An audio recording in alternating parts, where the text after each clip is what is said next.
मध्य प्रदेश में मुख्यमंत्री के नाम को लेकर जारी सस्पेंस आखिरकार खत्म हो गया। राज्य के मुख्यमंत्री के तौर पर मोहन यादव के नाम पर मुहर लग गई। बीजेपी के विधायक दल की बैठक में सर्वसम्मति से इनके नाम को मुहर लगी है। इससे पहले बीजेपी आलाकमान ने मनोहर लाल खट्टर, डॉक्टर के लक्ष्मण, आशा लकड़ा ये सब पर्यवेक्षक बनाकर सीएम चुनने की जिम्मेदारी के साथ वहां मध्य प्रदेश की जमीन पर थे।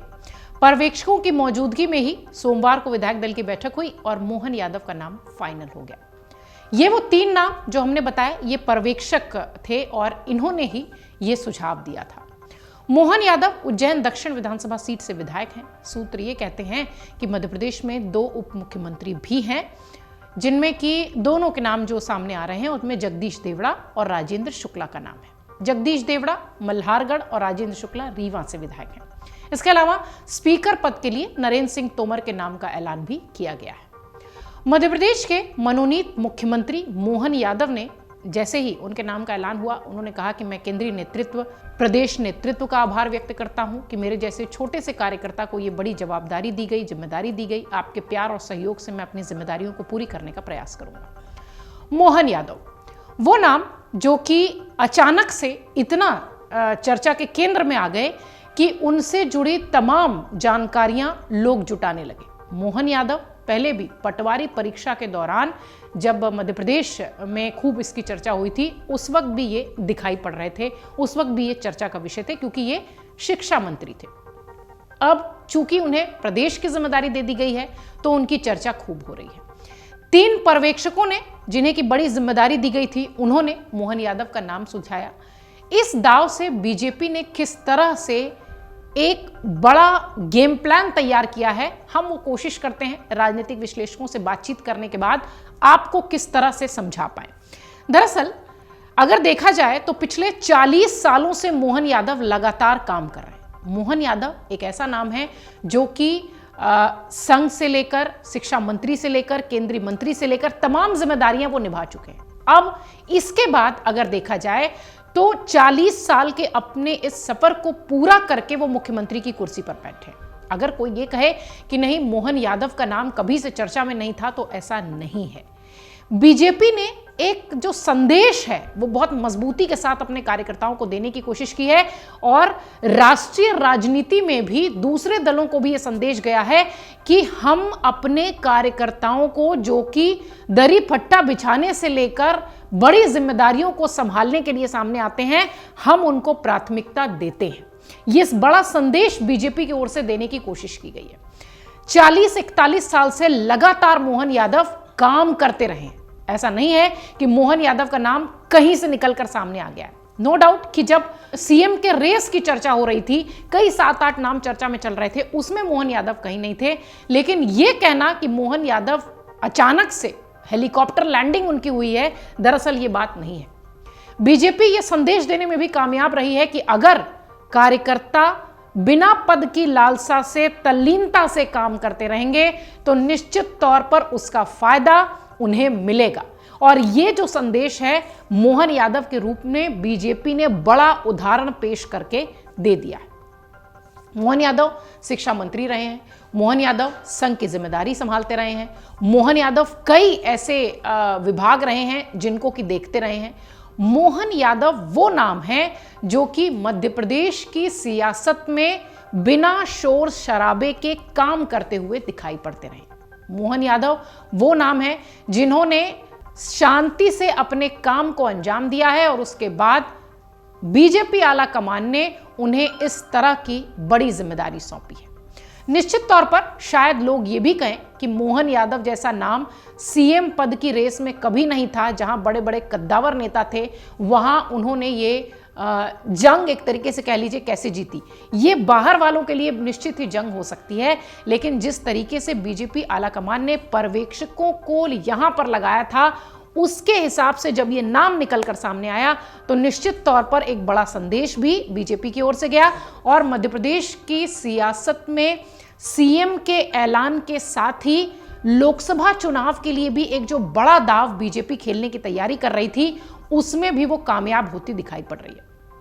मोहन यादव को लेकर जिस तरीके की चर्चाएं इन दिनों खूब चल रही हैं कि मोहन यादव कई बार जो है वो बयानों को लेकर भी सुर्खियों में रहे हैं, जैसा कि हमने कहा कि पटवारी परीक्षा को लेकर भी सुर्खियों में रहे हैं।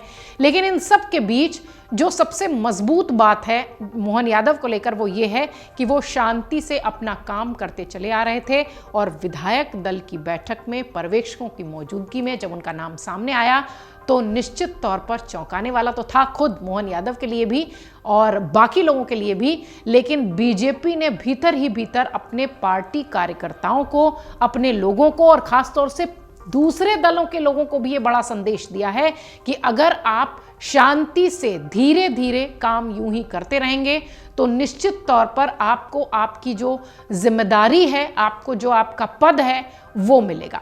लोकसभा चुनाव से पहले मध्य प्रदेश बहुत अहम राज्य है। जिस तरीके से चर्चा हो रही थी ज्योतिरादित्य सिंधिया को लेकर, प्रहलाद पटेल को लेकर, नरेंद्र सिंह तोमर को लेकर, शिवराज सिंह चौहान अंत समय तक, ऐलान के पहले तक, अंत समय तक भी उनके नाम को लेकर राजनीतिक विश्लेषक ये नहीं कह पा रहे थे कि उनका नाम नहीं हो सकता है। ये भी कहा जा रहा था कि शिवराज सिंह चौहान फिर से एक बार प्रदेश की कमान संभालते हुए दिखाई पड़ेंगे।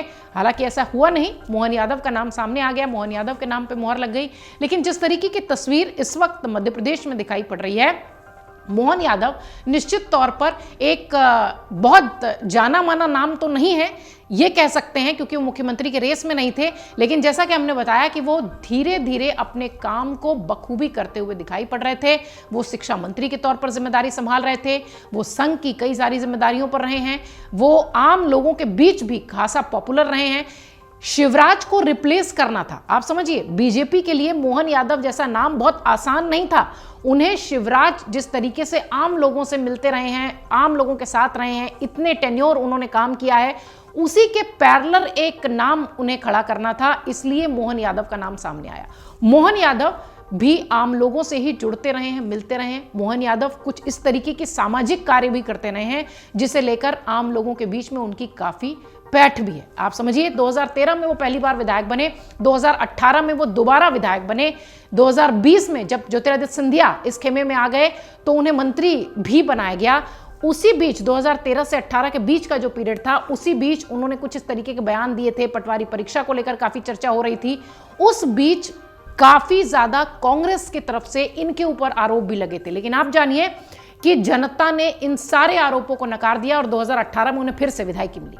अब इस तरह की तस्वीर जब मोहन यादव के लिए बनती हुई दिखाई पड़ी तो निश्चित तौर पर पर्यवेक्षकों के लिए यह नाम चुनना बेहद आसान हो गया और बीजेपी ने इस नाम के साथ ही यादव जाति, जो कि बहुत ज्यादा एक्टिव यूपी और बिहार में दिखाई पड़ती है, उसका फायदा शायद उन्हें लोकसभा में मिले, क्योंकि मोहन यादव यूपी बिहार में भी प्रचार करते नजर आएंगे, ऐसा राजनीतिक विश्लेषकों का भी मानना है लोकसभा चुनाव से पहले।